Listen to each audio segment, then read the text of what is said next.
major earthquake struck Turkey and Syria on Monday, flattening thousands of buildings. A magnitude 7.8 earthquake strikes near Gaziantep in southeast Turkey. It's a month since the devastating earthquake in northwest Syria.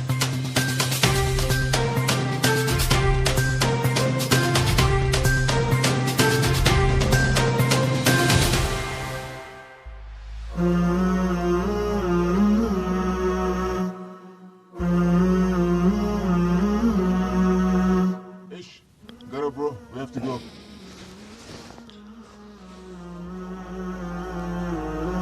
I don't know how I got to sleep last night, you know, it's absolutely freezing in here. So after a 15-hour tiring journey, we finally arrived in Antakya in the Hatay province. We've just woke up and literally it was freezing. You know, we've gone to sleep with 3 layers on. We had 2 blankets, but you know what? We were still better off than the thousands of people living in this area who don't have a roof over their head. So now we're going to carry on towards the Syrian border to carry on with our deployment, and we'll keep you updated.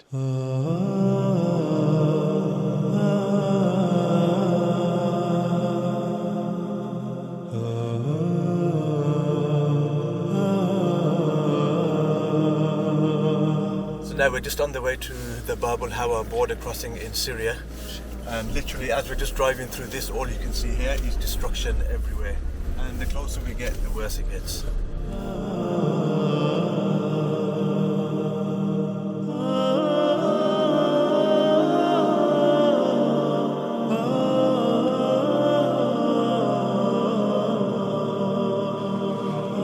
So the last time that you saw us in our accommodation was in Turkey, which was on the other side of the border. As you can see now, we're here, we're staying here. There's nowhere available to sleep, so there's 15 of us sleeping here in one room. But even though there's 15 of us, it's still 100 times better than sleeping in the tent we were in a few days ago. And even the tent is still 100 times better than the people who are sleeping outside because of the earthquake.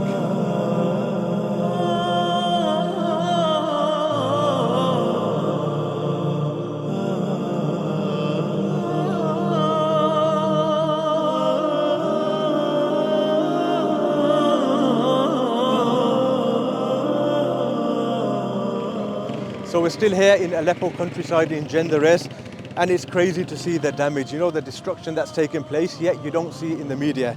And the good thing to see is people still have hope. You know what, people have been searching here for missing family members for 1 week now since the earthquake took place.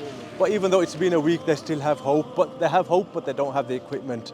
You know, you don't see any specialist equipment, any search and rescue teams.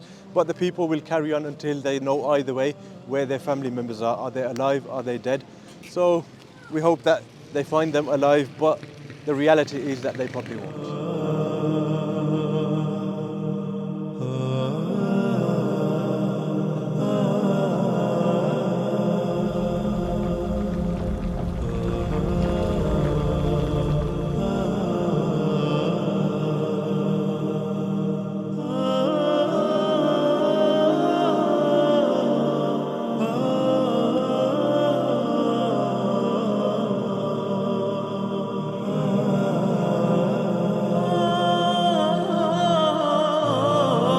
As you can appreciate, guys, from brick houses, all of a sudden to a tent. May Allah make it easy for them.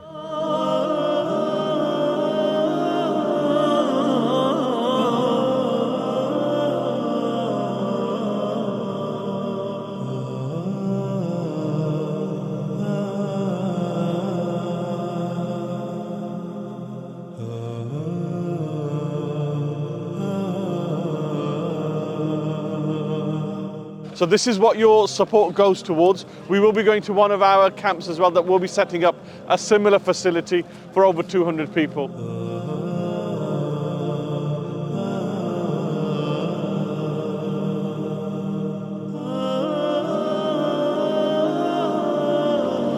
So we are here in one of the tents in Genderis. You may have seen a couple of days ago when we start building these tents, the structure's been done, the tent's complete, it's now been fully furnished as well. So we have carpets throughout, we have 2 mattresses, we have 2 blankets, we have a stove, and there's a water tank going up as well very, very soon. So That's great for the people that are living here. Their story is that they've been uprooted many times and they're not very comfortable or very completely shy living in this type of environment, and who wouldn't when you've been living in a house for so long.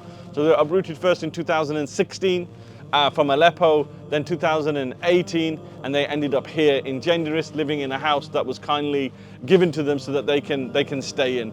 Obviously the earthquake happened, they left with the clothes on their back, literally, didn't get any of their belongings, and then have luckily, very fortunately, because of your help and support, have ended up in a structure and a tent that allows them to keep themselves and their family safe. So this is, of course, temporary shelter. Shelter was the most pressing need of the time to get families like this into. They're not used to living like this, and this is temporary. The idea being that we will build, hopefully with the funding, build several brick houses and get families like this into. But that's going to take several months. But in terms of emergency, this was the need of the hour. So we're just on our way out to go and distribute hot meals, food parcels, winter clothing to those who desperately need it in this bitter winter of 2023 inside Syria.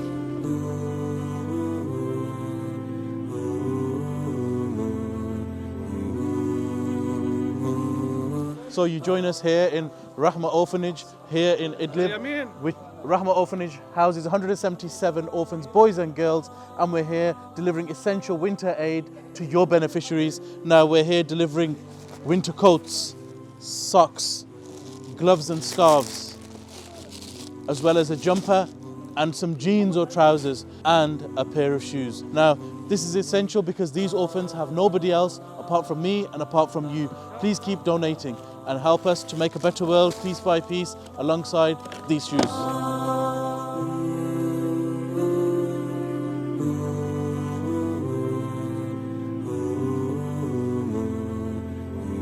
Here we're distributing blankets and bread. And as you can see, it's quite cold here.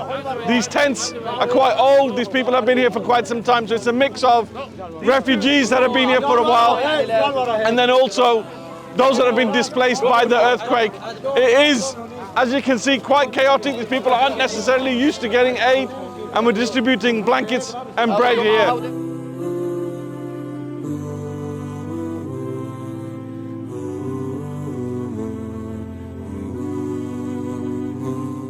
We are at a camp in Idlib, Syria. We are currently providing hot food for the victims of the recent earthquake who are transiting through these tents here at the moment.